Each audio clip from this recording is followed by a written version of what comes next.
Chapitre 10. Il nous est arrivé des choses incroyables. Il nous est arrivé des choses incroyables, et cela continue encore.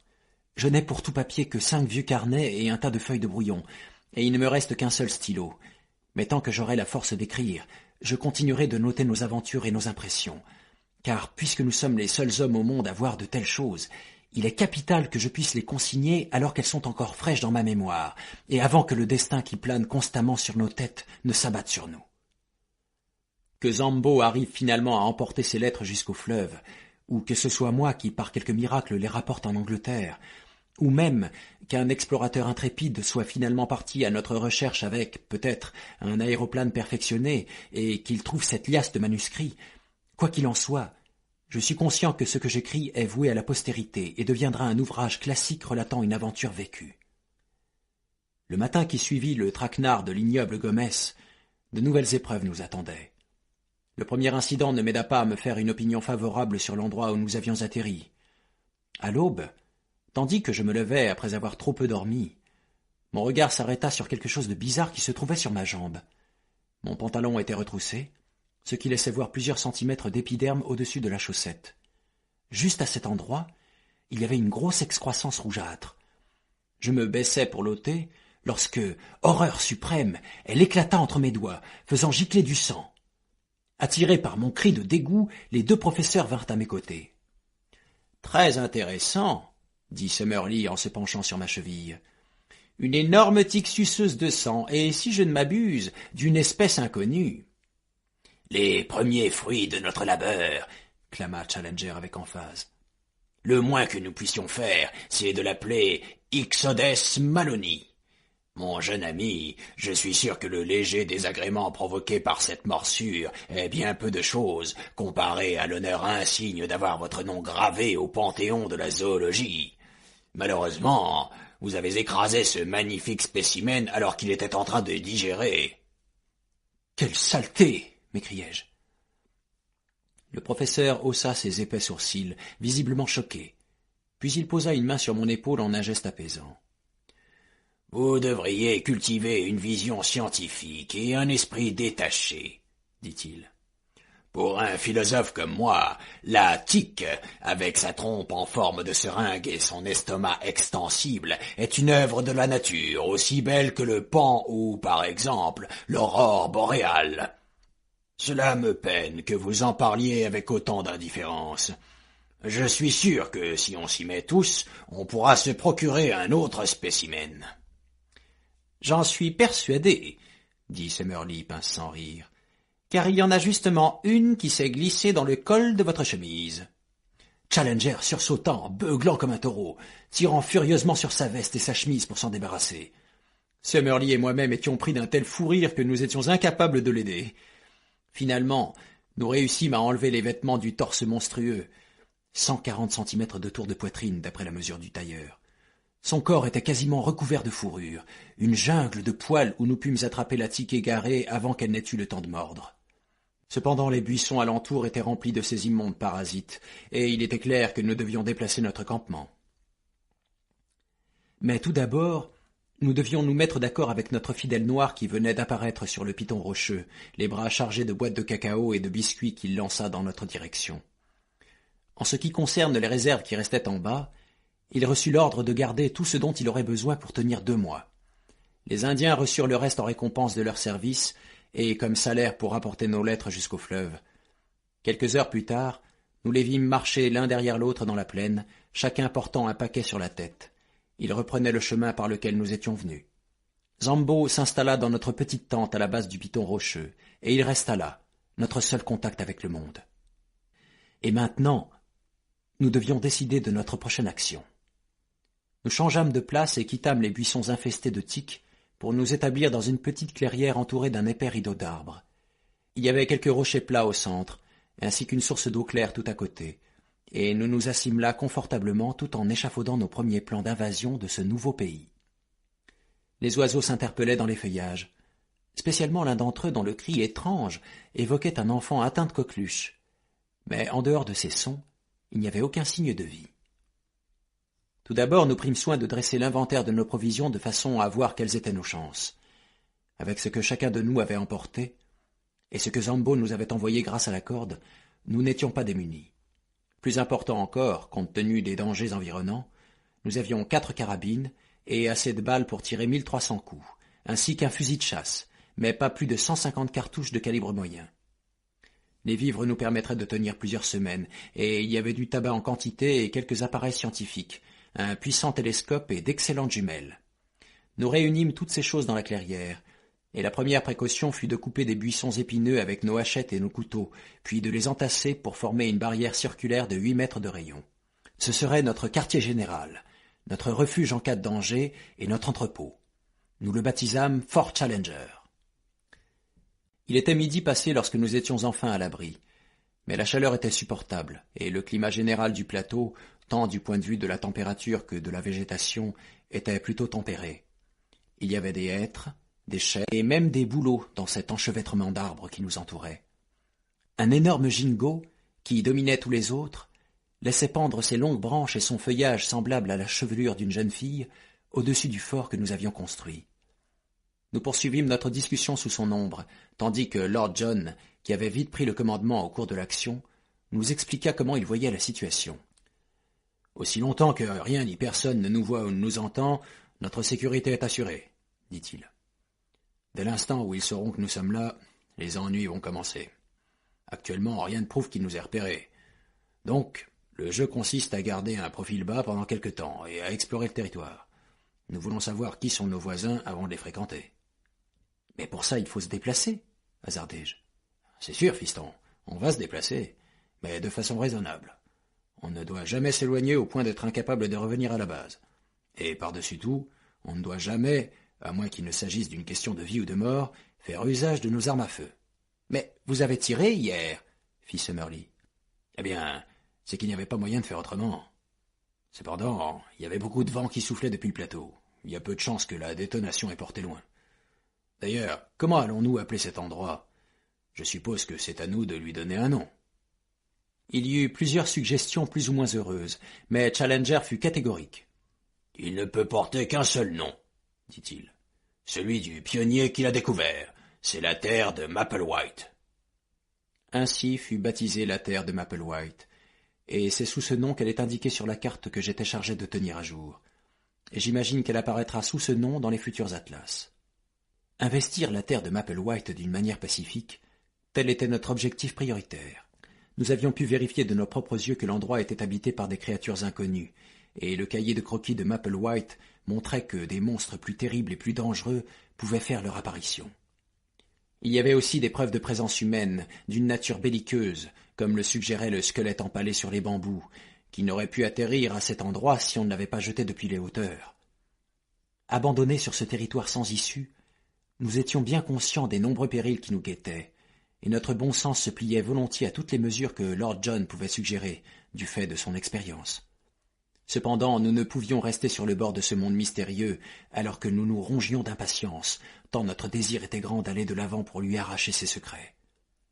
Aussi, nous bloquâmes l'entrée de notre enclos au moyen de plusieurs buissons épineux, et nous quittâmes le campement, rassurés de savoir nos provisions à l'abri derrière cette haie protectrice.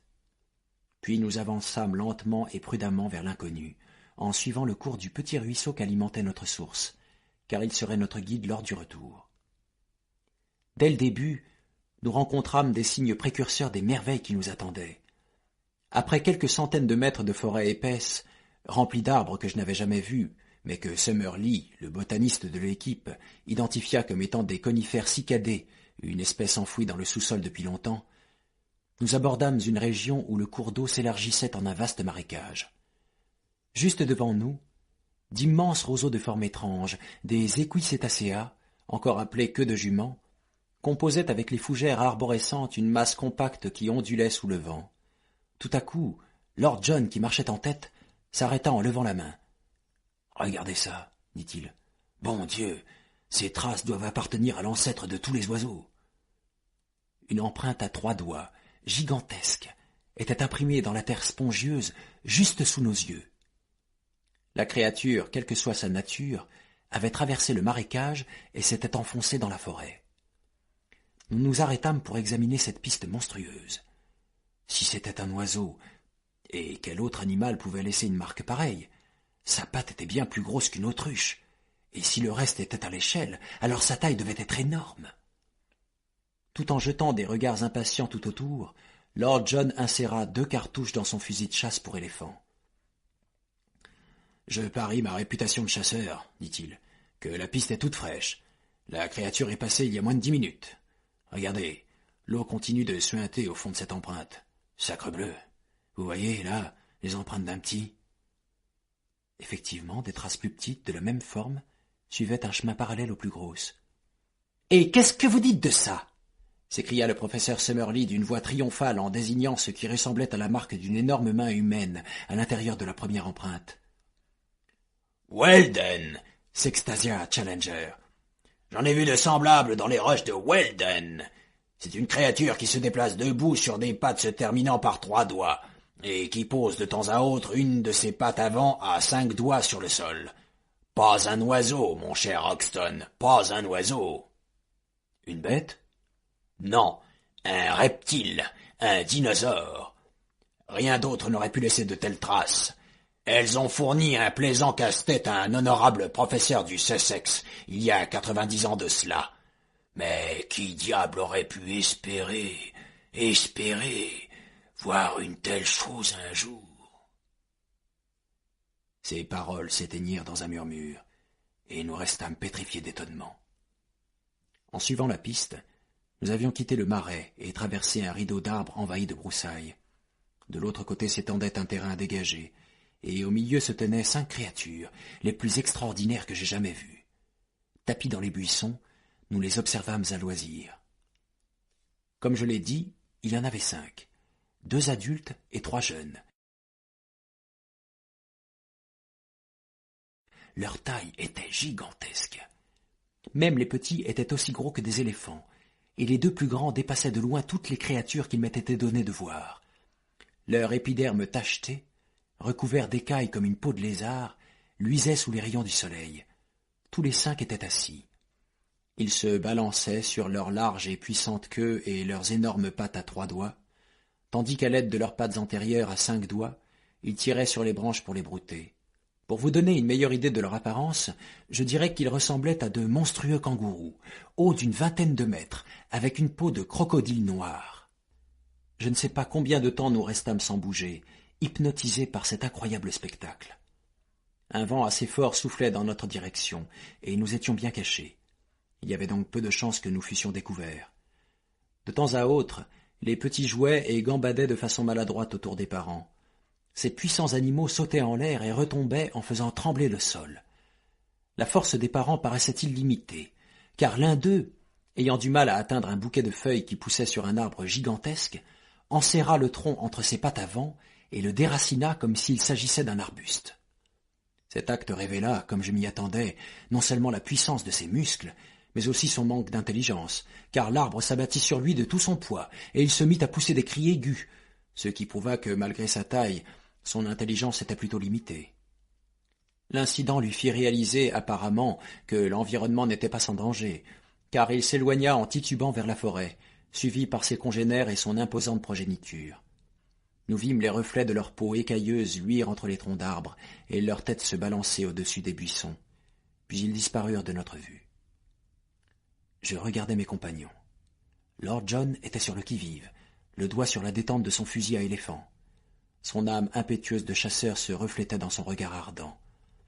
Que n'aurait-il pas donné pour accrocher l'une de ses têtes entre les 2 avirons qui ornaient le manteau de sa cheminée dans son appartement douillet à l'Albanie? Et pourtant, son bon sens l'interdisait, car notre exploration des merveilles de cette terre inconnue dépendait du fait que ses habitants ignorent notre présence. Nos 2 professeurs étaient muets d'admiration. Dans leur exaltation, ils se tenaient la main, et l'on aurait dit 2 enfants émerveillés. Les joues de Challenger étaient gonflées par un sourire angélique, et pour l'heure, l'expression sardonique de Summerlee était adoucie par l'étonnement et le respect. « Nunc dimittis » s'écria-t-il en latin. « Maintenant tu me libères. Que vont-ils dire lorsqu'ils apprendront cela en Angleterre ?»« Mon cher Summerlee, je peux vous répondre sans la moindre hésitation, » fit Challenger. Ils diront que vous êtes un fieffé menteur et un charlatan qui se prend pour un scientifique, exactement ce que vous et les autres avez dit à mon sujet. Et lorsqu'ils verront les photographies? Truqués, Summerlee, des trucages grossiers. Et quand ils verront les spécimens? Ah, là, nous pouvons les avoir. Et il reste toujours Malone et sa bande de filous de Fleet Street pour nous faire de la réclame. Nous sommes le 28 août à la terre de Mapplewhite, et nous venons d'apercevoir 5 iguanodons vivants dans une prairie. Mettez ça dans votre agenda, mon jeune ami, et envoyez-le à votre torchon. Et attendez-vous à ce que le rédacteur en chef vous botte le train, fit Lord John. Les choses paraissent légèrement différentes sous le ciel de Londres, mon petit gars. Il y a beaucoup d'hommes qui ne racontent jamais leurs aventures, car ils sont persuadés qu'on ne les croira jamais. Et qui peut les en blâmer? D'ici un mois ou deux, nous aurons peut-être l'impression d'avoir rêvé. Comment vous les avez appelés? Iguanodons, répondit Summerlee. Vous trouverez leurs empreintes partout dans les sables d'Hastings, dans le Kent, et au Sussex. L'Angleterre du Sud grouillait de ces créatures quand il y avait encore plein de bonne verdure bien riche pour les maintenir en forme. Les conditions ont changé, et les animaux sont morts. On dirait qu'ici, les conditions n'ont pas changé, et ils ont survécu. Si jamais nous en sortons vivants, je tiens à rapporter une tête, dit Lord John. Seigneur, j'en connais quelques-uns en Somalie et en Ouganda qui seraient carrément verts s'ils voyaient ça. Je ne sais pas ce que vous en pensez, les gars, mais j'ai l'impression qu'en ce moment, on marche sur des œufs. J'avais la même sensation, que nous étions entourés de mystères et de dangers. Dans l'ombre des arbres, on avait l'impression d'une menace constante, et lorsque nous regardions leur sombre feuillage, nos cœurs se remplissaient de terreur sans nom. Il est vrai que ces monstrueuses créatures étaient de grosses brutes inoffensives incapables de faire du mal à qui que ce soit, mais ce monde incroyable pouvait cacher n'importe quelle espèce survivante. Un monstre d'épouvante, féroce, agressif, prêt à bondir sur nous depuis sa tanière dans les rochers ou les broussailles. J'avais peu de connaissances sur la faune préhistorique, mais je me rappelais clairement avoir lu un livre qui parlait de créatures se nourrissant de lions et de tigres de la même façon qu'un chat se nourrissait de souris. Et si ces monstres vivaient aussi dans les bois de la terre de Mapplewhite? Il était écrit que ce matin-là, le premier sur ce nouveau territoire, nous allions découvrir les étranges périls qui nous entouraient. Ce fut une aventure épouvantable, et à laquelle je n'aime pas repenser. Si, comme le disait Lord John, la prairie des iguanodons nous laissera une impression de rêve, alors nous nous souviendrons du marais des ptérodactyles comme d'un cauchemar. Laissez-moi vous raconter ce qui s'est passé. Nous progressions lentement à travers bois. D'abord parce que Lord Roxton reconnaissait le terrain avant de nous laisser avancer, et ensuite parce qu'à chaque instant, l'un ou l'autre de nos professeurs s'extasiait devant une fleur ou un insecte d'une espèce inconnue. En tout, nous avions dû avancer de 4 ou 5 kilomètres en longeant la rive droite du cours d'eau, lorsque nous arrivâmes dans une large étendue déboisée. Une bande de terrain couverte de broussailles menait jusqu'à un empilement de rochers. Tout le plateau était jonché de grosses pierres. Nous marchions lentement vers ces rochers, au milieu des buissons qui nous arrivaient à la taille, lorsque nous entendîmes des jacassements et des sifflements. L'air était rempli d'une clameur continuelle, et le bruit semblait venir d'un endroit situé juste devant nous. Lord John leva la main pour nous signaler un arrêt, et il partit comme une flèche, courant à moitié courbé, jusqu'au rocher. Il jeta un coup d'œil de l'autre côté, puis il eut un mouvement de recul. Après quoi il resta à fixer quelque chose, tellement hypnotisé par ce qu'il voyait qu'il nous avait oubliés. Pour finir, il nous fit signe d'avancer, gardant la main levée pour nous inciter à la prudence. Tout son comportement donnait l'impression que nous allions au-devant d'une chose extraordinaire, mais dangereuse. Rampant jusqu'à sa hauteur, nous regardâmes par-dessus les rochers. Il y avait une fosse qui était peut-être, dans les temps anciens, un des petits cratères volcaniques du plateau. Elle avait la forme d'un bol, et tout au fond, à quelques centaines de mètres du point où nous nous trouvions, il y avait des mares d'eau stagnantes, recouvertes d'écume verte et bordées de roseaux. C'était déjà un lieu étrange, mais ses occupants le faisaient ressembler aux 7 cercles de l'enfer de Dante. L'endroit abritait une colonie de ptérodactyles. Il y en avait des centaines, juste sous nos yeux. Dans la partie la plus profonde, à la lisière de l'eau, les petits pullulaient, et les mères hideuses couvaient leurs œufs grumeleux, tannés et jaunâtres. De cette masse obscène de reptiles rampant et battant des ailes, s'échappait l'odieuse clameur qui remplissait l'espace, ainsi qu'une odeur méphitique, atroce, un relent de pourriture qui nous souleva le cœur. Dominant la scène, chacun d'eux perchait sur son propre caillou, énormes, grises et desséchés, ressemblant plus à des spécimens morts et empaillés qu'à de vraies créatures vivantes, se tenaient les mâles répugnants, totalement figés, à l'exception de leurs yeux rouges mobiles, ou d'un éventuel claquement de leur bec qui se refermait sur une libellule, comme un piège à rats. Monstrueuses, les ailes démesurées étaient repliées sur leurs avant-bras, si bien qu'on aurait dit des vieilles femmes assises, d'une taille gigantesque, enveloppées dans des châles en toile d'araignée, dont les crânes difformes exhalaient la férocité. Des plus grandes aux plus petites, juste dans ce cratère, il y avait plus d'1 millier de ces immondes créatures. Nos professeurs auraient été enchantés de rester là toute la journée, tellement ils étaient fascinés de pouvoir étudier la faune d'une époque préhistorique. Ils désignaient les poissons et les oiseaux morts qui gisaient entre les rochers, indice révélateur du régime alimentaire de ces créatures, et je les entendis se féliciter l'un l'autre d'avoir trouvé la réponse au mystère qui entourait les os de ce dragon volant, expliquant pourquoi on les trouvait en si grand nombre dans des zones bien précises, telles que les sables de Cambridge Green, puisqu'il était clair désormais qu'ils étaient pourvus d'un instinct grégaire, tout comme les pingouins. Mais finalement, Challenger, qui était penché en avant, et tentait de démontrer un point que Summerlee avait contesté, releva la tête au-dessus des rochers, et causa pratiquement notre perte à tous. En un instant, les mâles les plus proches poussèrent un cri perçant, une sorte de sifflement, et se mirent à battre l'air de leurs ailes membraneuses dont l'envergure faisait plus de 6 mètres, puis ils s'élevèrent dans les airs. Les femelles et les petits se regroupèrent près de l'eau, tandis que ceux qui faisaient office de sentinelles sur le pourtour, décollant un par un, s'envolèrent dans le ciel.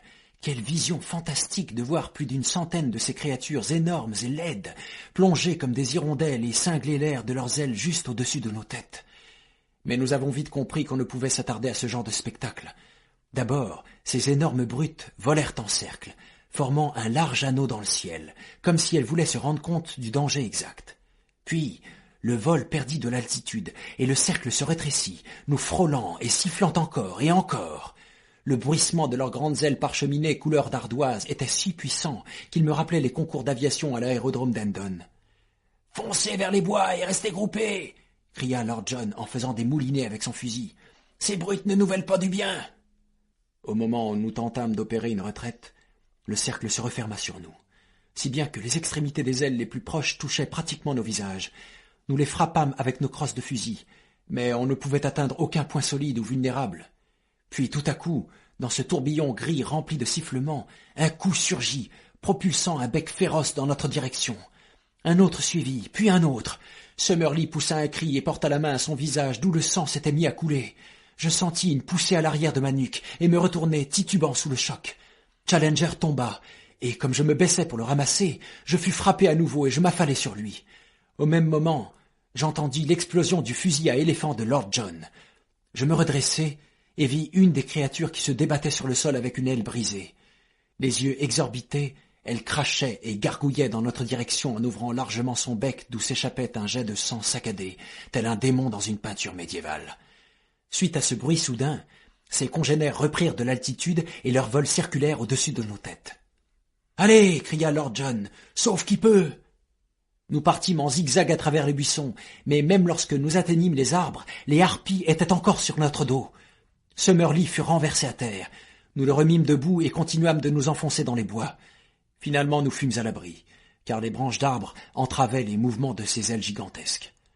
Alors que nous rentrions au camp, dans un état piteux et démoralisé, nous les vîmes un long moment qui volaient dans le ciel bleu, tournoyant de plus en plus haut, jusqu'à n'être pas plus gros que des pigeons. Ils devaient suivre des yeux notre progression. Enfin, lorsque nous atteignîmes la forêt plus épaisse, ils abandonnèrent la poursuite et disparurent.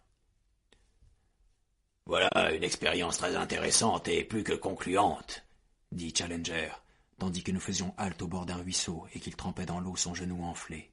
« Summerlee, nous sommes particulièrement bien informés sur les mœurs du ptérodactyle enragé. » Summerlee essuyait le sang d'une coupure sur son front, et quant à moi, je me souciais d'un méchant coup que j'avais pris dans la nuque. Lord John avait eu sa veste déchirée à l'épaule, mais les crocs de la bête avaient juste éraflé la chair. « Il est à noter, » continua Challenger, « que notre jeune ami a visiblement reçu un coup de bec, et que la déchirure sur la veste de Lord John est certainement due à une morsure. En ce qui me concerne, je me suis fait matraquer la tête par leurs ailes, ce qui fait que nous avons eu une démonstration remarquable de leurs différentes techniques offensives. » Il s'en est fallu de peu, dit Lord John avec gravité. Et il m'est difficile d'imaginer une fin plus moche que de se faire débusquer par cette immonde vermine. Je suis désolé d'avoir tiré un coup de fusil, mais sacrebleu, je n'avais vraiment pas le choix. Si vous n'aviez pas tiré, on ne serait plus là, dis-je, et j'en étais persuadé. Il se pourrait que ce ne soit pas si grave, dit-il. Dans ces forêts, il doit y avoir beaucoup de bruit, notamment dû à des arbres qui cassent ou qui tombent, et cela ressemble assez à la détonation d'un fusil. Mais bon, si vous voulez mon avis, je pense qu'on a eu assez d'émotions pour la journée et qu'on ferait mieux d'aller au campement pour y prendre le phénol dans la trousse de secours. Allez savoir si les mâchoires infectes de ces bêtes ne contiennent pas du poison. Une chose est sûre, jamais depuis que le monde est monde, des hommes n'avaient vécu une journée comme celle-ci. Il y avait toujours une surprise en réserve, toute prête, qui nous attendait. Quand, suivant le cours de notre ruisseau, nous atteignîmes enfin la barrière d'épineux de notre camp, nous pensions que c'était la fin de notre aventure. Mais nous eûmes un nouveau problème à régler avant de pouvoir nous reposer. La porte du fort Challenger était intacte, il n'y avait aucun trou dans la palissade, et pourtant une mystérieuse et puissante créature l'avait visitée en notre absence. Aucune trace d'empreinte ne révélait sa nature, et seule la branche de l'énorme gingot qui surplombait le camp suggérait la façon dont il était venu et comment il était reparti. Mais sa force destructrice apparaissait dans l'état où nous trouvâmes nos provisions.